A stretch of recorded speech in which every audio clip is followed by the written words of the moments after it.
What's going on? This is But Wait, There's More, number 20. I had to look back. I had to look back to figure out what number it was. I've done so many videos since then, it's wild. And out of 140, now 141 full disclosures, 20 times I've felt the need to sort of supplement them because news came out. And usually it was news, it was usually follow up stuff based on reactions that a video had gotten. So people got upset, talk some shit. So I would respond. That was the normal course of action. But this is for the worst of reasons, right? So Jimmy Rave is dead, and fuck. I what was what was fascinating to me was how many people felt the need to say something, felt compelled to say something. And I could tell for the most part it wasn't for selfish reasons. It was just a genuine outpouring of love and the occasional dipshit reaction. I would love to say that this video is going to be above it all, but it's probably not. Um, I feel compelled to talk, and I feel compelled to put my shit out there.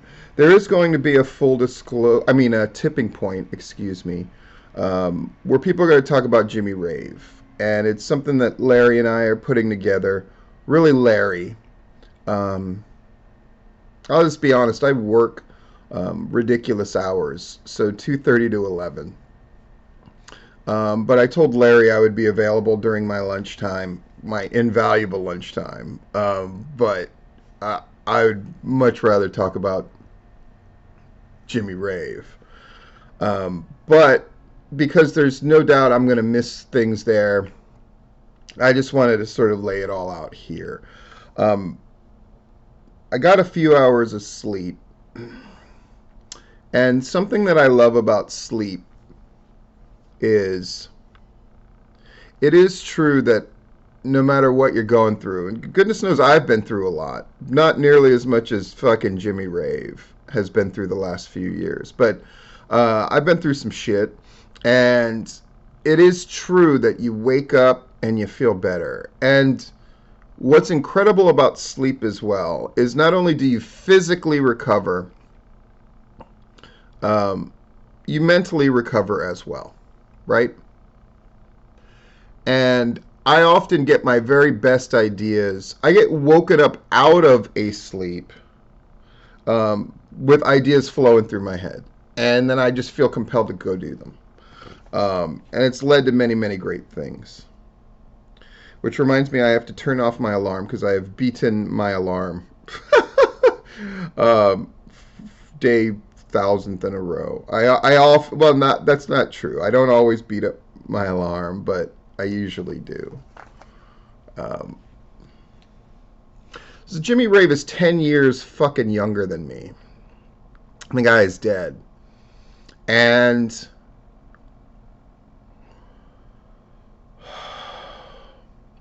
a lot of this is going to sound selfish, um, just to warn you. I'm so glad that I came up with the fucking idea to interview Jimmy Rave. Um, it is crazy to think that that's his last sort of public testimony on things. And Larry and I talked about that a bit last night. And how I'll just be fucking blunt and honest. At this point, what's the point of being anything fucking else? I didn't want to talk about the amputations, and I didn't want to talk about his shit reputation in a lot of ways. These are things I debated in private with good friends of mine when we talked about Jimmy Rave. And we talked about Jimmy Rave. He's too significant of a figure to not talk about. And we all had our variations and degrees of interactions with him. I lamented privately that he had done so much dirt, whether in service to his addictions or not, that I didn't know if his reputation could recover. And I was worried about it. I was also worried that he would kill himself. Because when you're missing 3 out of your 4 fucking limbs, and your life had gone the way it had, as I told Larry last night, think about the decade that that guy has had. All right?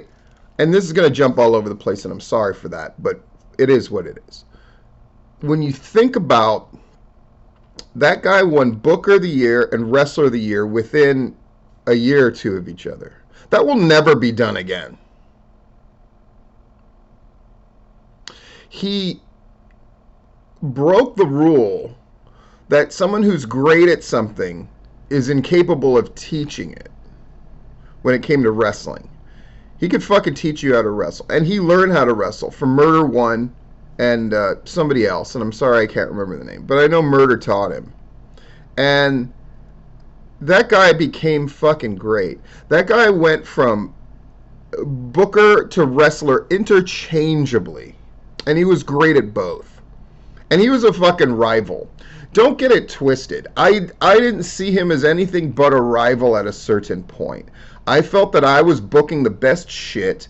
And because fucking Rampage was that year that they just could not lose an award. I mean, for people that think Southern Honor has it locked up the last 2 years, nothing like Rampage had it locked up that year. To the point where, I say this all the time, Charlie Cash won Manager of the Year, breaking the Endless Bailey streak, which is still one of the most ludicrous fucking things of all time. But it shows you how red hot Rampage was, right?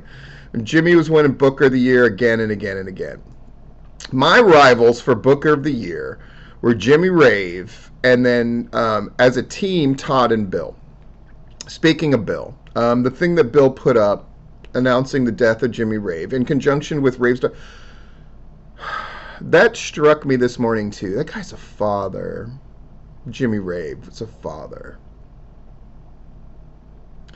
And what I'm pleased is not the word, but at least feel positive about is that his kids are going to get to read this outpouring. I'm just going to fucking put Facebook on random and just start scrolling. And this is just a lovely testament to the man that I can't go. I start scrolling, and what I see is the Nation of African American Wrestling has put a picture of Jimmy Rave up as their profile pic. Because they just feel compelled to. And there it is again. And then the testimonies. David Young. I'm so hurt and broken right now because I feel like I've lost one of my kids. I woke up to the news that Jimmy Rave, James to me, is gone. And he's telling the stories. And then other people are telling the stories. And Iceberg and Tank are commenting on it, right? And again, more pictures of Jimmy Rave put up by different people. On the deathmatch ones, they're talking about how Jimmy had so much influence at Combat Zone. Slim, a contemporary of Jimmy Rave's, just putting a simple rest in peace with this picture and the graphic that I'm going to use for the thumbnail. God, stories again and again from people who barely had contact with them but still had a great story, like Tyler Culprit, to people who were overcome with emotion, including Jeff G. Bailey, who's just like, he was family, and he was fucking family to a group. And I'm not going to pretend I was in that inner circle. I am not, right? But I'm in the larger circle, which is true wrestling people. And Jimmy was one of those. And he epitomized 2 different eras of wrestling. An era where the guys lived and breathed it, and it was wired into their DNA in a way that modern guys can't even begin to fathom. Jimmy Rave was a carny hustler fuck through and through, like Rick Michaels is. Rick Michaels is probably the other one who's kind of the last of that. And those are 2 guys that have fucking troubles, right? That seemingly they couldn't get away from, but Rick hopefully has. Jimmy never did. And the stories that I would see about Jimmy, not by people who knew him, but the sort of general larger wrestling news stories, created this narrative that's simply not true, which is this idea that Jimmy had this great career, which is true, and then fell off the wagon that's led to this. It's much more complicated than that. And like I said, 10 years ago, the guy was fucking riding high. Wrestler of the Year, Booker of the Year. Everything's going great. Everything's going great. He's working as a fucking counselor because he's overcome those problems. But then he fell off the fucking wagon and it fucking ran over him. And it's fucking brutal. And it's a reminder of how precarious that shit is. And Larry, who has a fucking real job as a fucking, not just as a counselor and a therapist, but a guy who deals with the roughest of the rough. And a lot of people don't know that about Larry. And it's part of what fuels him. And I'll just say it, as a wrestling person, Larry and I talked about, because I was talking to him about, the people, based on my full disclosure, who have sort of sprung up and they're, I'm going to do this expose on this podcast. Oh, fuck it. Like, this shit doesn't matter on one level. This is people fake fighting in their fucking underwear, right? And the only value it has, and I've said this before, is the value that we all put into it as wrestling people. And then reflexively away on the outside as wrestling fans. And in this fucking day and age, where you have pieces of shit passing themselves off as wrestlers as a joke at WrestleCade and shit, and are proud of that. Jimmy Rave was a real wrestling person. And proud of that. And there are aspects of the modern game where you have people just passing themselves off as things who haven't really earned the title, except that they've technically done the activity. People who call themselves bookers who fucking haven't done shit. People who call themselves, have the nerve to get in the wrestling ring and fucking embarrass themselves, who haven't done shit. But Jimmy Rave fucking did it. And there were the infuriating things. My first contact with him was when he fucking stole one of Jay Fury's moves, the Jay tricks, which, how many times have you seen that fucking thing over 10 years? That was Jay's shit. Jimmy Rave saw it and then went to Combat Zone before Jay Fury got there. But he got Jay Fury the booking at Combat Zone. See, the fucking Devil Angel thing was what was so amazing about Jimmy Rave. He got Jay that fucking booking at Combat Zone. But then he went there first, made sure he was booked there first, and then did the moves. But Jay is one of those guys who could just fucking adapt and do anything. It didn't matter. But that was my first contact with Jimmy Rave. And that's what I had in my mind. And then he was a fucking rival, right? This motherfucker keeps winning Booker of the Year, and I want it. But while still at the Academy Theater, Jimmy Rave came in. He just wanted to do some shows. Didn't charge any money. Just wanted to be there to kind of see how I would book him, but then also see some of his guys. See, not only did Jimmy go from the nobody who was trained, when fucking JJ told that story of him going on a board under the fucking fake alias and just desperate to get trained, and so he got hooked up with the training. I mean, he'd been back since the board days, the wrestling board days, where guys would talk shit and create fake identities to argue with each other to get publicity and all this kind of shit. Seeing those kind of stories and realizing Jimmy was a part of all that shit. So he gets trained, and he goes from being a Baron's boy, when that really meant something to your career, honestly, to being the Bill Barons and the Barons boys with Rave approved. He fucking went full circle and did it all, man. A lot of people got to wear that Rave approved. Now, not a huge number, not an NWO number, but a number of guys. And you know what they all have in common? They're all fucking good. Being Jimmy Rave approved fucking meant something. Being a Barron's boy fucking means something and meant something. And seeing people that I love and respect, Jeff G. Bailey, Bill Behrens, Tyler Culprit, David Young, Tank, Berg. Fucking the fact that Berg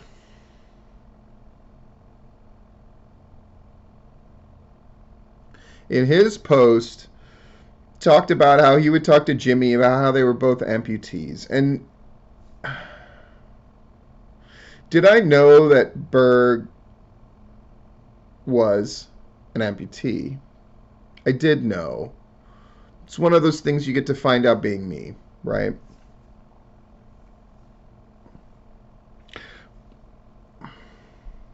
The fact that Berg revealed it in that post about Jimmy, it says a lot. Jimmy Rave was a real wrestling person. And only somebody who wasn't would think that that was a negative, because he certainly did not. And I'm glad that Larry and I spent that podcast, which I've suggested to Larry that he fucking resubmit. But you can find it in the archives of Georgia Wrestling History. Listen to that thing. Because what you'll hear is the devil and the angel of Jimmy Rave. You'll hear him fucked up. I'm not going to lie about that. He's fucked up. And he's in fucking pain. And he's doing whatever he can to tamp that pain down. And that pain led to his death. And for all the judgy motherfuckers and the assholes that felt the need to go online and say shit like, I never liked him. Like, fuck you and fuck your mother. Fuck you. Not the time. And for the motherfuckers that couldn't wait to just spring back and talk about themselves and their petty little wrestling careers, fuck you. It's not the fucking time. This is an outpouring of love. And I am going to fucking be part of that. Most certainly the outpouring of love. But I'm also going to be the guy that's going to just talk about fucking Jimmy for a little while. It's going to be a little while longer. That guy came into PCW. And I booked him in like a sort of a short-term angle. Where he went over a couple times and then he lost to somebody. You know, I put him up against Fred Yehai.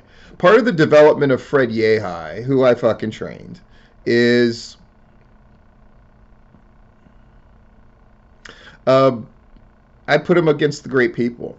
Whether it was a guy that was fucking rave approved like Corey Hollis, which was the first great thing that Yehai got to do. Wrestle a 15-minute draw. I didn't do a lot of draws at PCW. Even time limit draws. I didn't do a lot of them. And so when we did them, they meant something. And this was a league where we did every year we would have 1 hour match. But Corey Hollis and Fred Yehai went 15 minutes at the Masquerade. Once the Masquerade shows really started catching, and it was a big deal.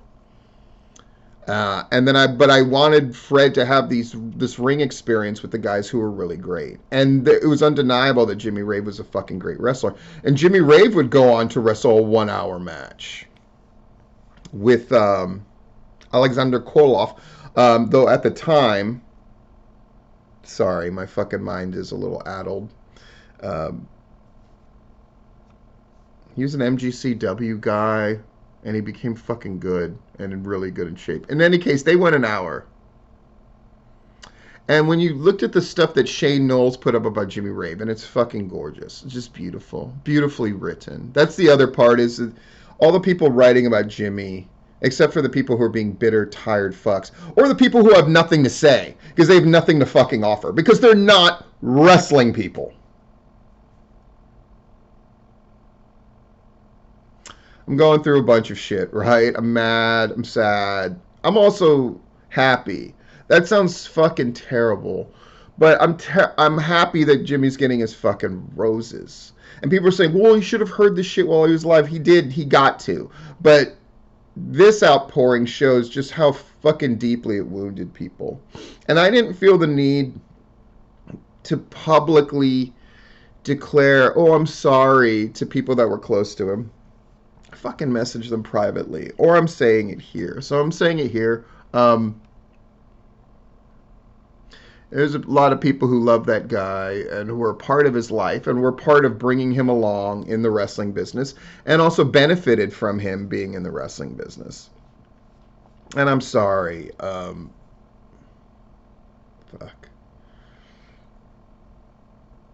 So he comes into PCW. And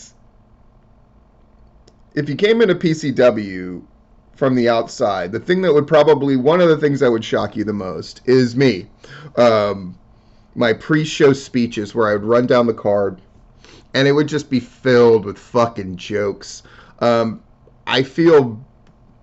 lament but also admire that PCW is the last locker room where there are fucking no gloves. Fucking jokes were brutal. Racist fucking jokes. Fucking homophobic jokes, sexist jokes, and then also jokes against fucking cis males. And I mean, fucking no holds barred. We made fucking fun of everything. And Jimmy Rave, after hearing the week 1 on the Friday show of me fucking just going off, week 2 comes up and I go up there and Jimmy stands up. He feels empowered enough to stand up, come over, grab the fucking run sheet out of my hand, and then he just does a version of my bit where he just goes like, blah, blah, blah, blah, blah, racist joke, blah, blah, blah, blah, blah, sexist joke, pause for laugh, blah, blah, blah. And I'll never forget it because I thought, like, this guy's already fucking comfortable enough to fucking come in here and he already gets the flavor and the tenor of the place. And he jumped right in. And I remember thinking how fucking amazing that was, that he fucking jumped right in. And then seeing Chip Day in his presence, where Chip always had to be under Jimmy and didn't resent it exactly, but this PCW was Chip's first foray into really getting to fucking burst out on his own, and how was that going to go? But it went great. It went great. And I could see, to see people go from working underneath Jimmy to then becoming peers of Jimmy, and then everybody has the story of, and then Jimmy put me over in the ring. Kyle Matthews had a very cool video that I saw on Instagram where he talked about how he had probably wrestled Jimmy more than anybody else, literally hundreds of times, and how gracious and good Jimmy was. And I love that Jimmy Rave was a guy that I had, at times we had completely different philosophies of wrestling, but we would debate them. We would debate them on podcasts. We would debate them amongst ourselves privately in messages. A couple of messages that Jimmy had sent me really struck me. One of them was after the fall. And I'm just going to call that. After Jimmy had basically lost everything. He'd stopped being a counselor. He had fallen off the wagon. Things were going shitty. And then I was the one guy who would sort of report on that and call that out. Nobody else wanted to. But I would. And then I caught a lot of flack for it, but fuck, it was happening. And I didn't think there was any fucking point in, it wasn't going to help him to fucking not talk about it. In any case.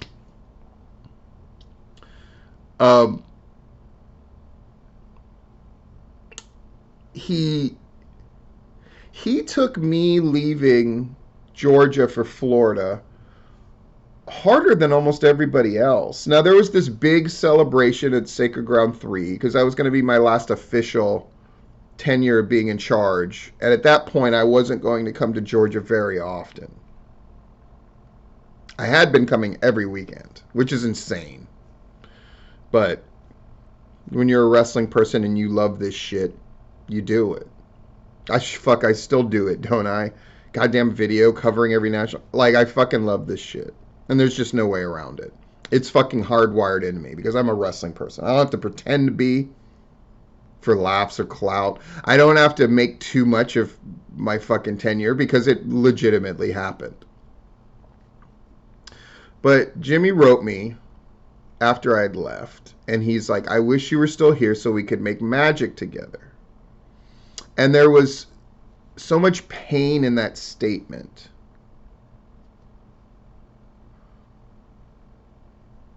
That's how I interpreted it. There's a lot of pain in that statement. Not because he needed me, but because he seemed to realize, like, what's this shit gonna be now for me? That for all of our disagreements on how to book, like, he would get mad that I would put in everybody who was coming from the outside at PCW under, which wasn't entirely true, but it was pretty much true. And he artfully booked in a different way. In the famous thing, and I mean, it's one of his fucking triumphant moments as a booker, to get Bryan Danielson, when he did the choking with the tie thing in WWE, so he got bounced out of there. And Jimmy got him to do fucking Rampage show, and he wrestled Kyle Matthews. And Bryan Danielson beat Kyle Matthews, but that didn't matter. It was the biggest drawing thing they ever did. It was the high watermark of Rampage, and Jimmy Rave was responsible for it entirely. With a guy that he mentored in Kyle Matthews really being put over and made into a star. Something that I would imitate in a way by putting Kyle Matthews in there with Davey Richards, when Davey Richards was considered the best wrestler in the world, best fake fighter in your underwear at the time. So Jimmy Rave goes from being like annoying guy online to try to get trained to a guy who trains people in turn. Goes from being a guy who, let's just say this about Jimmy, I mean, who's better at kissing the right ass? And I know that's having two reactions from people right now. People who are laughing their ass off because they know it's fucking true, and now they can, in their mind's eye, see all those times that Jimmy kissed the right ass in the locker room. But that guy fucking climbed. He had one foot in old school wrestling, for all that is good and bad about it, and then one foot in the new. And he adapted so well. But yeah, that guy fucking, oh, who was better? At glad handing, kissing ass and whatever. But once they got the spot, they held on to it fiercely and earned the shot.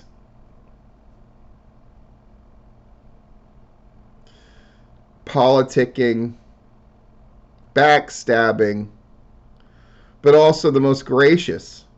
And the guy who would put you over. Not just verbally, but in that ring. And he could do it all. I mean, I was a small fraction of the quality of pro wrestler that Jimmy Rave was. And as for booking, he was really good, and so was I. I'm not giving that up. Fuck you.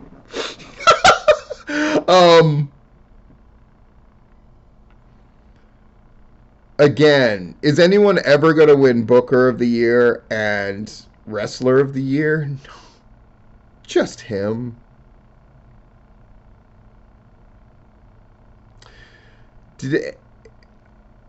Were any of the Barons boys became the guy who ran a successful clique that mentored in the same way that Jimmy is? No, it will not happen like that.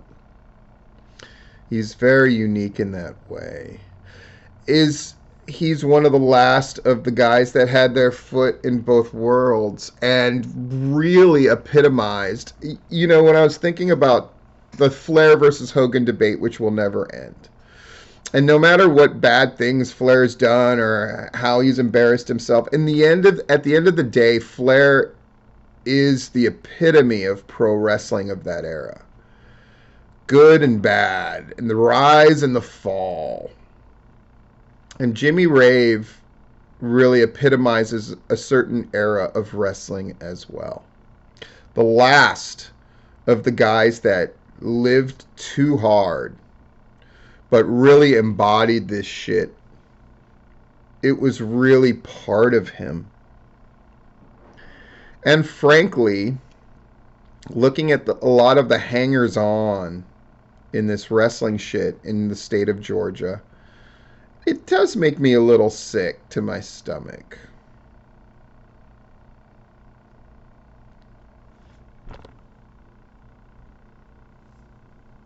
But Jimmy probably would not have felt the same way as I did. Honestly, I don't think he would have. Because he was so deep in that world, in the good and bad parts of it. And that included the drug part. I mean, it started from the beginning, right? Jimmy had the best weed, and that's how he got booked places. Which at the time was a much bigger deal than it is now. Now, I mean, in his lifetime, he got to see to the point where weed is what it is. When you got dumb fucking wrestlers who are so fucking dumb that they fucking smoke weed in front of straights and get fucking venues lost for wrestling feds. Like, because they don't, it's weed, who cares, right? But Jimmy had the best weed, so he got himself booked in places.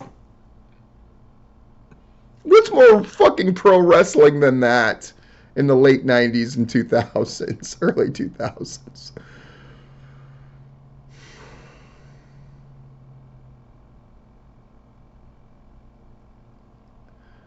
He was the fucking real one, even when he was the fake one. That was more real than anything. Booked, he wrestled. But you gotta feel like every day of the last few years was a fucking struggle. Whereas that brilliant, and that word is thrown around a lot, it doesn't apply most of the time, but it applies to him. He's a fucking brilliant wrestling mind. And it was focused on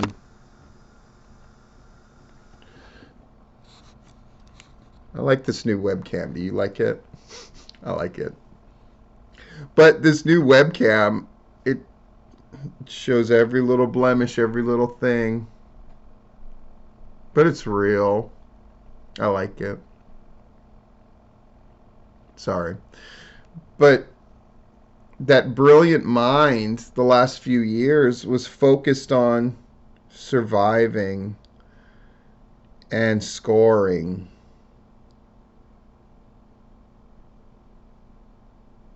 It was so hard to get Jimmy to be comfortable on that podcast and talk about wrestling, but once he did, man, he loved it. And he was throwing questions at Larry and I. That was, to me, one of my favorite parts of that interview. Was he threw the questions at us. Because he was amongst his people, man. Because we're fucking wrestling people. And people might make fun of that. People might lament it. But at the end of the day, you're in or you're out. And Jimmy Rave is a pretty good fucking litmus test whether you were in or you were out. And the people that had these great stories about him, from the ones that barely had contact to the ones who were integral to his career, to the ones who loved him and treated him like family because he was family to them. They're all wrestling people too.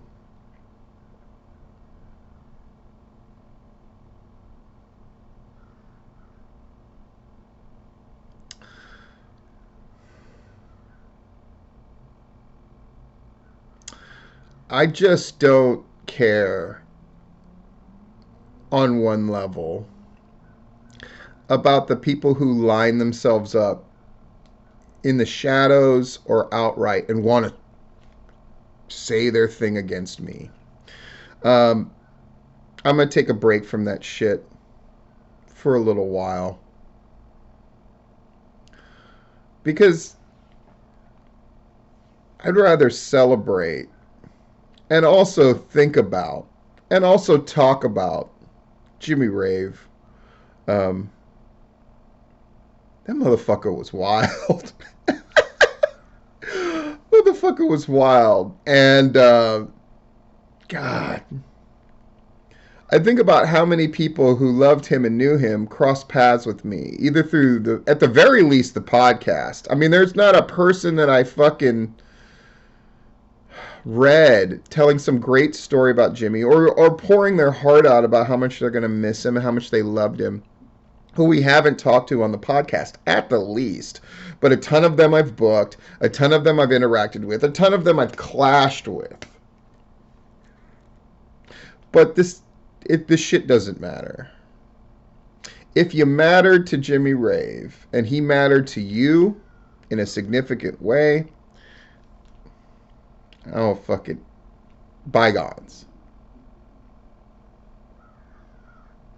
And if you're a poser and a hanger-on and a piece of shit,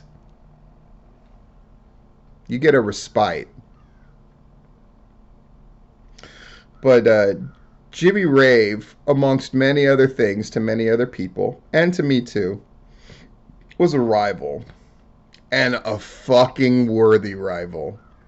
That motherfucker beat me for Booker of the Year and booked shit that I went, fuck, I wish I had thought of that. And had a Svengali-like hold over the guys in that rave approved. And that might sound like a bad thing. It's not. It just shows how much of the real deal that he was. And how much his opinion mattered to people. And it mattered. I like to think that I do too. But Jimmy Rave, definitely. Definitely. When I looked at the Shane Marks thing about like when he got to wrestle him. And then got to work with him again.